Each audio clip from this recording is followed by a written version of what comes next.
Tuesday. You already know what time it is. Make sure you definitely go check out supergamingsinc.com.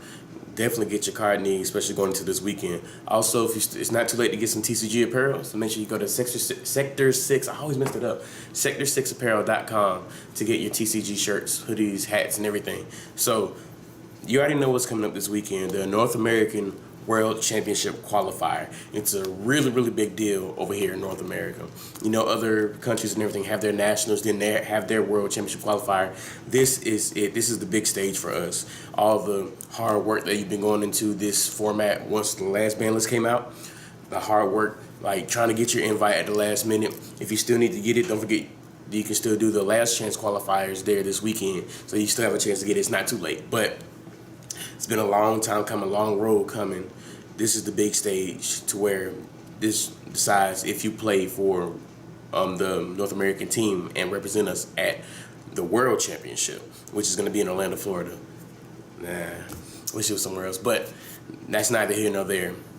What we're here to do, what I'm here to do, what my job is to get you ready for the North American World Championship qualifier. It's a list of things that I feel like is going to be key, major key, for you being able to do well at this event and hopefully make it in the top 6 and get your invite to Worlds. So it's a long list, so I'm letting you know now. It's going to be a pretty long video, so make sure you bear with us. But everything in this video is going to be essential to you doing well if you want to do well. So we're going to start it off as soon as I do that to my phone. All right, so starting off with the list. When you're entering the tournament, like when the main event Saturday and Sunday, if you make day 2, you want to make sure you get ample rest. You want to make sure that you go to bed at a reasonable time, maybe like probably 6 or 7 hours at most of sleep that you're gonna need. And then make sure that you get something to eat. Leave early enough to stop by, get you some breakfast, continental breakfast at your hotel or whatever. Get you a nice drink. Make sure you're hydrated the whole time. Like that's how you focus and make sure you have energy, like to last those long rounds. Especially if you happen to play multiple long games and end up going in that time, you're gonna make sure that you have energy so your brain can use the focus and think out the plays.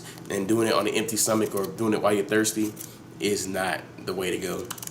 I also want to make sure, like I said, make sure you go to bed at a reasonable time. You don't want to stay up extra late, like at 5 o'clock in the morning, like partying, drinking and stuff. If you can't do that, then that's your thing. And make sure that's just how you operate and stuff. But you want to make sure that you get the maximum amount of sleep as possible. And partying and drinking the night before isn't the way to do it. You want to make sure that you get ample testing. Don't go into this event blind. You're going to be playing thousands of people. It's going to be roughly around 2,000 people that have been like studying, working their ass off to try and get to the same spot that you're trying to get. You going in blind isn't going to go well for you in the tournament. You're going to play those people that have been testing for 80 hours a week, literally trying to find the best deck, know their matchups, know their weaknesses of their deck, know how to play around that, know how to play what you're doing with your deck. Like you're going to play people like that. So going in blind isn't going to be the way to go either. You're going to make sure that you do your ample testing, get on DN or YGO Pro, Dev Pro, whatever you use. Play testing with your friends. Not even just like play testing as well, but test handing, studying cards.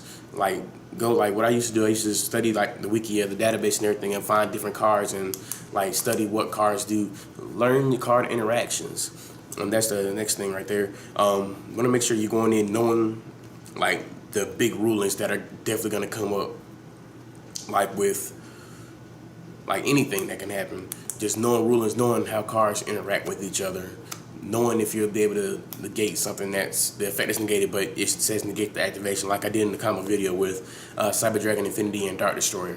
Like knowing subtle stuff like that is what can put you miles ahead of your opponent and just make your matches that much easier, especially if it's stuff that they don't know. And you do know, you can definitely use that to your advantage. Also, playing in the main event, the biggest thing that I can say that you need to do is have confidence. Have confidence in your deck, have confidence in yourself. Of course, like every time I play a tournament, there's always like, no matter even the tournaments that I've won or whatever, there have been times where like, oh man, I wish I played this in my deck. But at that point, it's too late. It doesn't matter. At that point, it doesn't matter. What if doesn't matter anymore. At that point, you need to have whatever 40 or 40 plus cards you choose to put in your deck. You have to have confidence that those cards are going to help you win every single match. And then even if you're playing certain cards that aren't good in the matchup, that's what your side deck is for. Have confidence in your side deck. Trust your side deck. Don't overside. Oversiding is what destroys a whole bunch of people. Siding 7, 8, 9, 10 cards. If you're not, unless you're doing a shadow mirror where you're shadowing, where you're side decking into something else entirely, siding those many cards does nothing for your deck. It takes away from what your deck is supposed to do. So if you side in 7, 8 cards and then you open your cards and it's nothing but side cards, you might have your side cards, but you're gonna ultimately lose the game because you're not drawing into your engine. Or if you have like a little bit of engine and a little bit of side deck cards, it could work a little better for you. Or if you just have it open your engine and your engine itself gets you to your side cards, then that's just gravy all there. Like in the whole sense of that. But just have confidence in your deck and yourself. That's the big thing. The next segment I want to go into, just talking about the decks that you know you're probably going to see. Of course, I'm going to start with Cosmos. Like it might have been falling off a little bit, but there are still going to be those players that play Cosmos and those that do know how to play Cosmos effectively.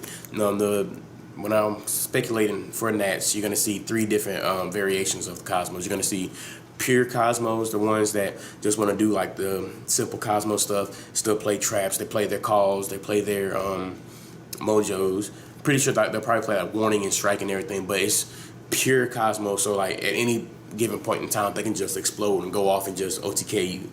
The second version that you're going to see, possibly going to see if you play Cosmos, is going to be the Demise version of Cosmos, which I feel is not the strongest version of it, but it's the best Demise variant. We're using that card. Pretty much they'll play the card Demise, dualities, upstarts, and everything. And pretty much they're just going to try and their hardest to draw in a tin can. Set their traps, set calls, strikes, mojos, oasises, and then get all their resolve the demise, and then send all their ships to the graveyard, and then get ones at hand where it doesn't matter because they have call and they have a card, their ship in hand anyway. So it really doesn't matter where the ships go because they're gonna have access to it at all times. The problem, like the biggest thing that I see with that deck is knowing when to like use Card of Demise and Duality or when not to. If you have the OTK, do you use Card of Demise and just wait, or do you go for it and risk you losing to certain cards? And if you lose to certain cards, then your then your Card of Demise and your your Card of Demise and your Pot of Dualities are dead and you can't use them, so you set them as bluffs, but they're dead cards. They do nothing for you. You don't advance your game state at that point in time if you're forced to special summon. And then it just loses the heavy back row removal. It loses the Twin Twister, Full House, Royal Decree, stuff like that. Dinko Sekka, if you don't have the Chaos Trap Hole. It all loses to cards like that, so it's literally a glass cannon with that. But then I'm about to go talk about the biggest glass cannon of the Cosmos, the third choice. You already know my favorite, the Fire King Cosmos. Even if you're just doing regular Fire King Cosmos, or if you are using the Brilliant Fusion variant, it is really explosive. And if your opponent knows the full combo with either version of that, then you're going to be in for a rough ride, especially if you don't have any hand traps like Maxi or Valor. You're going to be in for a rough ride, and you're just going to sit there and watch them play with themselves.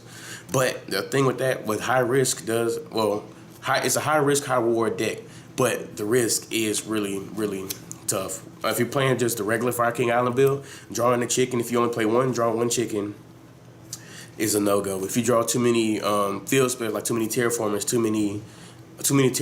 Fire King Islands, or Cosmo Towns, you lose the game. But that's what the point of the Brilliant Fusion version was. If you did open too many field spells, if you open like too many field spells, but a Brilliant Fusion with it, you still have the combo, which is what that version was for. But it's really explosive. It gave you more chances to draw into the combo, which is what you wanted to do.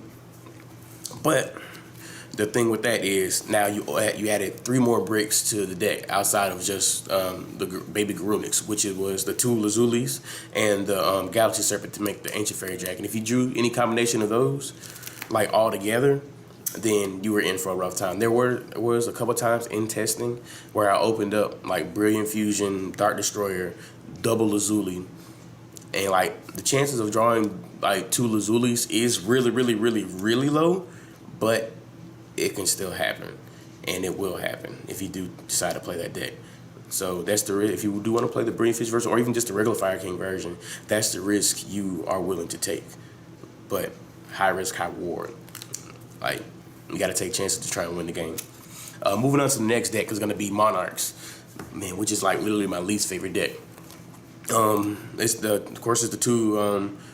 It's 2 versions, but like with the second version, it's like sub versions of it, which is really, really weird. But the first version, of course, is going to be the domain variant, which is pretty good against a lot of the decks. If it's not the mirror match, like if it's not Monarchs period mirror match, no matter what version, it's pretty good against everything else. I think the only thing that like it's not that key against would be Cosmos, because they really don't need their extra deck. Even the Fire King version doesn't need the extra deck. They can just use their monsters and just pop and go off and everything. But against Burning Abyss, Pendulums, any other deck that's not literally a meta deck that has to use their extra deck, it literally just destroys them if they get a Tribute Summon monster on board. Plus, with Adia, Pantheism Prime, Erebus, Aether, Stormforth on your turn, like playing on your turn is like a really big thing with the deck. Like that's how a lot of their games are won. Like not just playing on their turn and just interrupting what you do. Like Erebus and back one of your cards, or if they even play Mega Thessalosing, and being able to look in your hand and get information to be able to be like, okay, I know what to do right here. Like I know what to stop, what I can let go and everything. That's a really big key. Information, public knowledge is really key as well. Like knowing what your opponent has to let you know how to plan your turn accordingly, and plan their turn accordingly if you can plan their turn. Like, so also the second version that I want to talk about with Monarch is going to be of course, EDM, the extra deck Monarch version, and it's different subtypes with that. It's of course using the red layers and the blue layers, if people still do that. I've seen people use the Speed Royals with Terra Top and Topping Board, being able to like out back row first with like a Grand Pulse or a Break Sword or anything. Even Dante to mill stuff, get stuff to the graveyard, get the Erebus, get their Pantheism or Prime to the graveyard. And then like the biggest thing is like the quick draw Monarchs to be able to go into Ultimate Zolkin and then make Crystal Wing, or even make other things like Scrap Dragon or Michael the Light Sworn Synchro. And also there is another one that is starting to see play as well, is the Burning Abyss Monarchs. Now that gives you like the best of both worlds pretty much. You're able to do BA stuff, make Beatrice, and be able to interrupt your opponent on their turn, once again playing on their turn. But also, if you don't, it acts as tribute fodder as well for your Monarchs. Your special summon the BA, then play return, tribute them off for Erebus, get stuff going on, get your Aether as well. And then once you get rid of your return, you can start back to doing BA stuff and making Beatrice. And even with Beatrice, you can send Pantheism to the graveyard, you can send Prime to the graveyard. If you need an Erebus at that time, you can send Erebus to the graveyard, which is really, really clutch. If you need to go ahead and get them to hand and search them without the other ways to search them, or if you don't hard draw them. So that's actually an interesting deck. I'll watch out for that one. Burning Abyss Monarchs. That's a pretty spicy one. Next we're gonna go to is Burning Abyss. Now, Burning Abyss, of course, has been alive for literally 2 years, so I know a lot of people are waiting to see this deck die. I don't know if it's going to. It's a TCG exclusive. You know how they do with TCG exclusive. It took them this long to even hit Graph and Seer the way they did. It took them a while to do that, but the two versions are the pure version, like pure version of BA. We just play a mass amount of BA monsters, maybe a few traps here or there, of course the Twin Twisters and everything. But pretty much the premise of that deck, what they're gonna do is just they're gonna try and spit out Beatrice as fast as possible. That's their goal. They want to spit out Beatrice 100% of the time. And looking at it, Burning Abyss actually looks, no matter which version, Burning Abyss looks to be the most consistent deck right now, because y'all pretty much your monsters, you can do anything with your monsters and to make anything you want to make. And then your mills, like the mills are a chance, but you hitting the right things can literally just blow you past your opponent. Like mill and grab Seer is just insane. And I think also what pure BA can do well than the other version is like the abuse of Fiendish Rhino Warrior. It's actually another graph or anything you want it to be. Actually, it's any BA monster you want it to be, which makes it really good in the pure version. The other version, of course, the Phantom Knight Burning Abyss deck, it pretty much does the same thing. Both, and also remember, both versions do play the Speedroid engine, Terratop and Tom. That's what I'm gonna call him, kind of feel like saying the full name. But both of those play on the Speedroids, but the PK version, they play a good number of BA monsters, and then they play the Phantom Knights, which is usually consists of 3 boots, 2 cloak, and 1 glove, 1 ragged gloves. And pretty much what that does, if you open one of the other 2 cloaker gloves and then boots, you pretty much get a normal and a special for a free Dante, pretty much. Or if you have any other one, and you have Foolish Barrel, you can just Foolish the cloak, banish the search the boots, and then you still get your normal special right there as well. And also with that, the Phantom Knights, it gives you the access to a searchable Phoenix Chain in Phantom Knight Fogblade, which is really good, and it stops the monster from attacking, but also you can't attack that monster as well. So so what that means, not everyone just using it defensively on your opponent and stopping their effects or anything. You can also use it on your monsters if you need your monster to survive. That means they can't attack it, so it gives you a chance to wait out, stall out, or give you a chance to draw into what you need to go for game as well.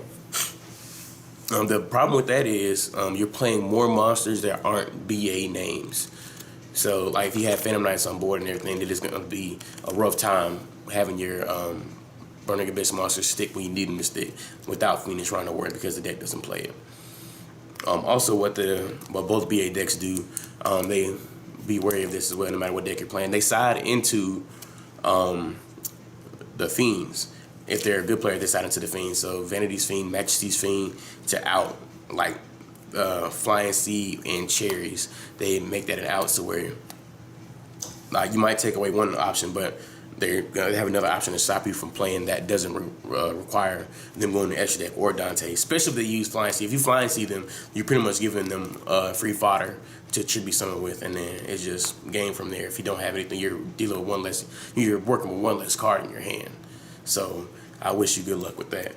We'll move on to the next deck, which is going to be Demise variants. I'm pretty sure you're going to see a lot of Demise decks.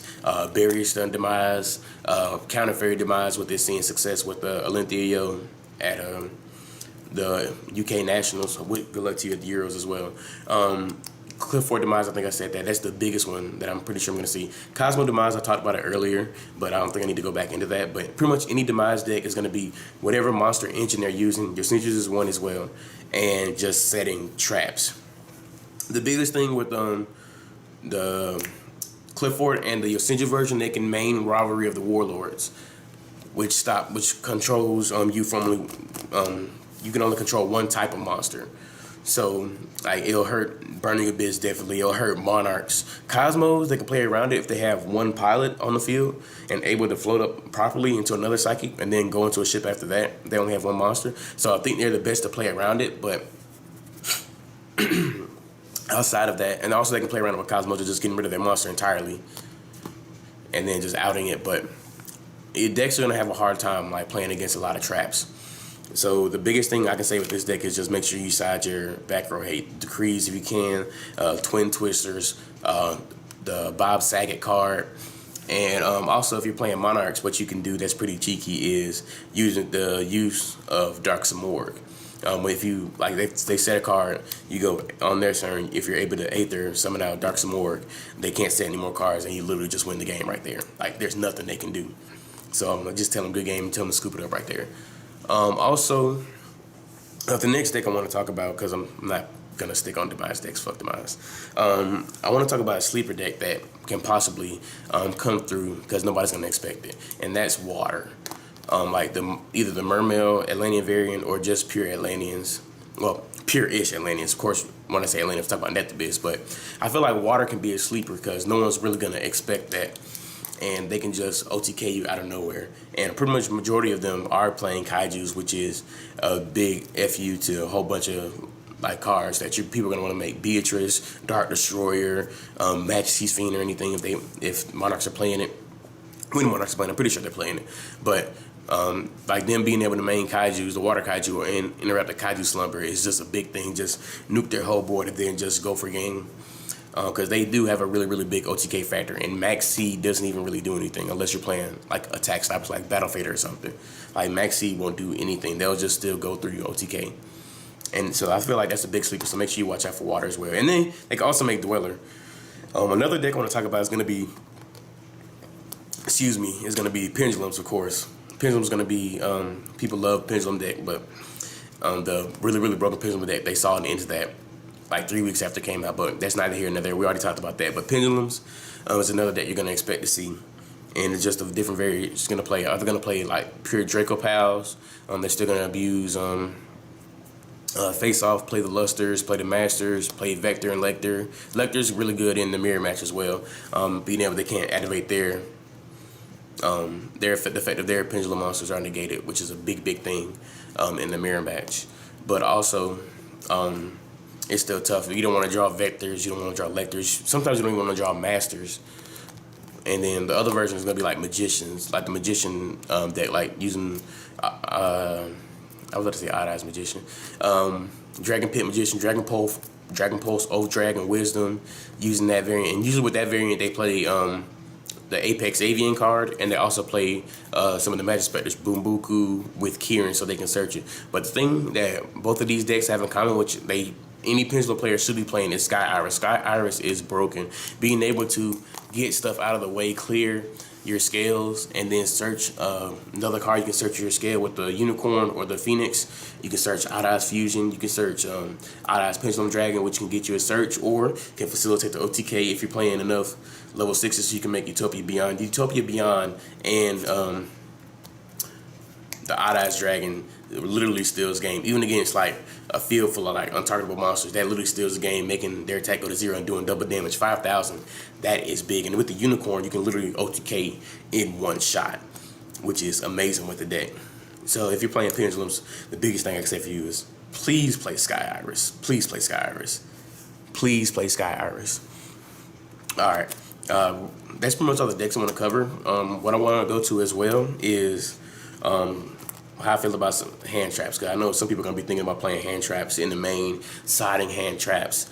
I want to talk about some of those. First one, of course, I want to talk about Maxi. A lot of people are thinking about maining Maxi. That they're thinking that there's going to be a lot of Burning Abyss, which that's a good assumption. It's one of the last two YCSs, well, the last two American YCSs, or North American YCSs. So that would be a fair assumption to think that there's going to be a lot of Burning Abyss players at this tournament. So maining Maxi could be a good meta call, but you also have to take into consideration if you play a Demise deck, if you play against Monarchs, you might get like, you might break even off Monarchs. Monarchs can just stop and just make you break even. If you play against Cosmos, it might be okay in Cosmos unless they're playing the Demise version. Or even if they're playing, if you get lucky and play one that's playing Fire King Island, you might be able to +1 if they know how to stop. Of course, I know how to stop, but you are going to play some people that are newer to the deck. Of course, they might have watched the combo video, they might have studied the combo, but they don't know what to do in certain situations. When certain situations arise, they don't know what to do if they go second. And going second under a Maxi after you already have an established board is really, really, really tough to do. So I could see Maxi being good, but if you do decide to main it, you also got to take into consideration the possibility, which is a strong possibility, is a lot of players that you play a deck that doesn't special summon, and if you open it, it's literally a dead card in your hand. So I would leave it up to you for that call to decide either to main it or to side it. Siding it, I think, is still fine. I still agree with siding it, at least, but it's up in the air if you want to main it. Valor. Valor's the same thing. Valor's pretty good. It's good against Demise Cosmos. It's good against Monarchs.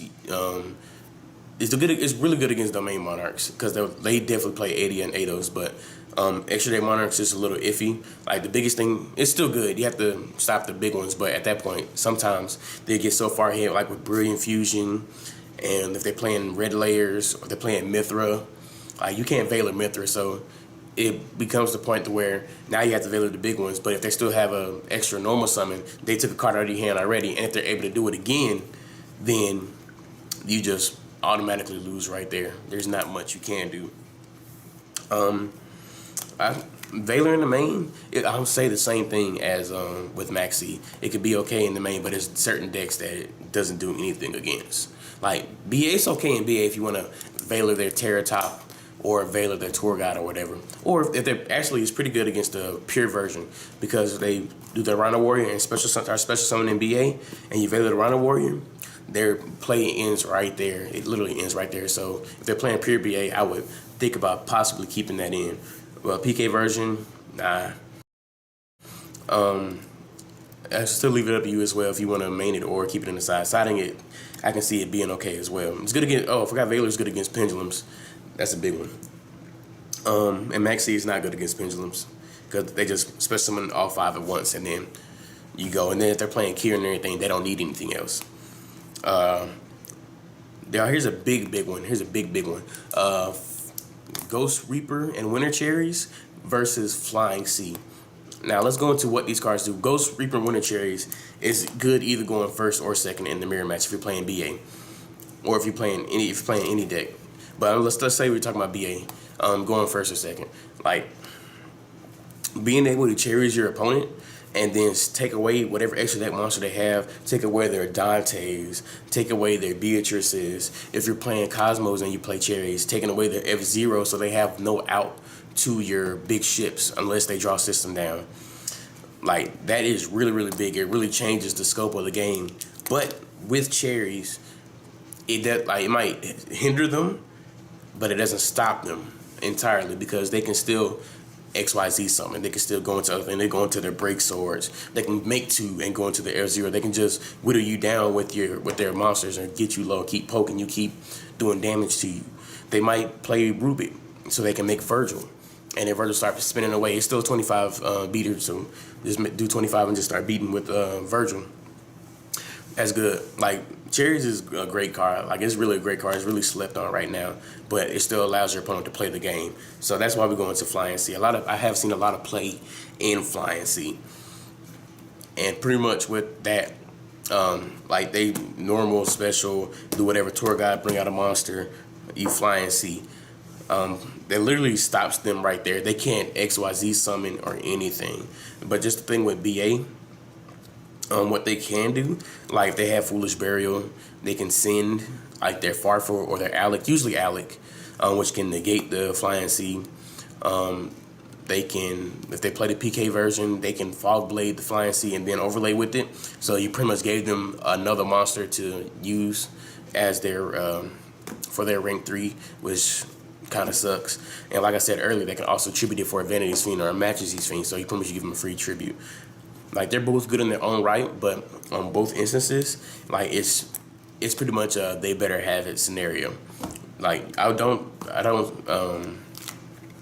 definitely agree with playing either one. It's literally up to you which one do you feel is going to be better in their right. Do you want them to, like, try to fight a little harder, like fighting through cherries, or do you want them to be, like, where they can't go in their extra deck at all, but it still has multiple outs to it, or they can just switch it to attack and then attack. They might take damage, but they still can like play after that. But it forces them into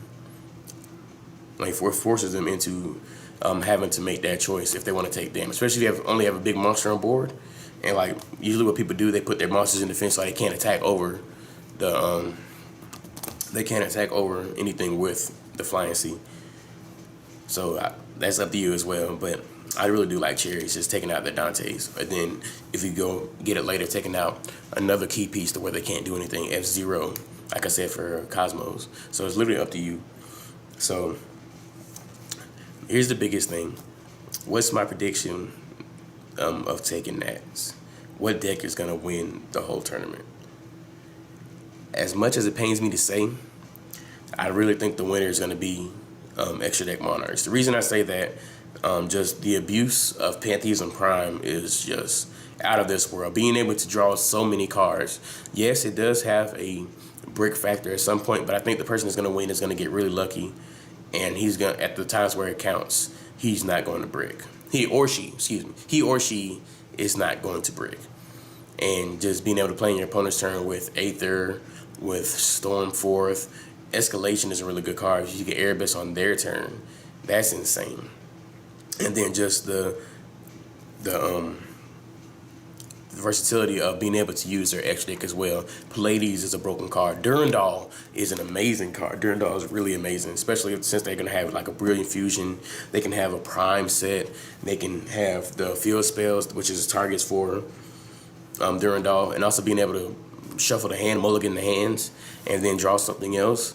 That really comes up. So my prediction, as much as I hate the deck, my prediction to win this Nats is going to be Extra Deck Monarchs.